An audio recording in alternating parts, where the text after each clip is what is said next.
Bonjour tout le monde, j'espère que vous allez bien. Aujourd'hui je vous reviens avec une nouvelle vidéo pour vous présenter un roman qui paraîtra au mois de septembre aux éditions du Rouergue Jeunesse et que personnellement j'ai attendu très impatiemment. C'est le tome 1 du dernier roman de Marine Carteron, Génération K. Il paraîtra dans la collection Épique, qui est la collection de l'imaginaire des éditions du Rouergue. J'ai eu la chance de pouvoir le lire en avant-première. Et je remercie beaucoup les éditions du Rouergue pour m'avoir fait confiance et m'avoir envoyé un exemplaire avant la sortie. Je vais vous filmer prochainement une vidéo sur la précédente série qu'avait fait Marine Carteron, qui était une trilogie sur les autodafeurs que j'avais beaucoup aimé, mais vraiment beaucoup. Et donc là aujourd'hui je vais vous présenter son nouveau roman.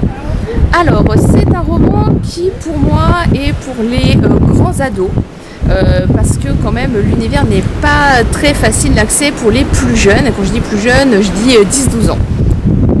Donc nous avons trois personnages, Cassandre, Georges et Mina.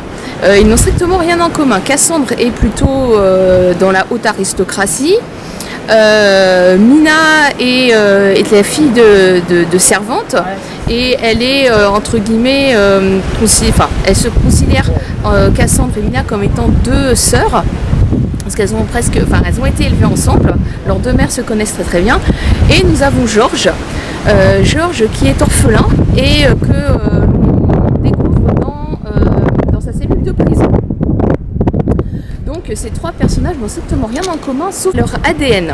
Et c'est la chose pour laquelle ils vont être poursuivis.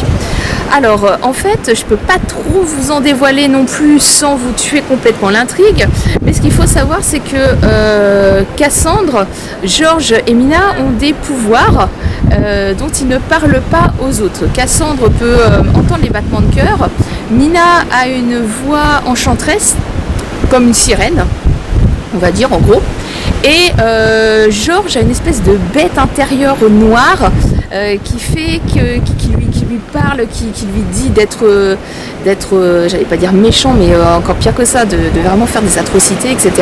Et il doit apprendre à la faire taire. Sauf que par moments, cette bête noire va au-delà de ses pensées. Donc ce qui est vraiment intéressant, c'est de voir en fait comment les trois personnages vont arriver à être ensemble. Pourquoi, comment, quel est le mystère qui est derrière eux, en fait, qu'est-ce qui se trame exactement, parce que ce qu'on a ici laisse apercevoir quelque chose de beaucoup plus gros, beaucoup plus large, qui va sans doute être développé dans le tome 2 et le tome 3. En tout cas, moi j'ai vraiment adoré ce tome 1, j'attends impatiemment le tome 2. J'espère qu'elle le publiera très rapidement. Marine, si tu me regardes, vraiment le tome 2 je le veux. Hein, voilà. Je ne peux que vous le recommander, que vous ayez des grands ados, que vous soyez adultes, lisez-le, lisez Génération K, tome 1.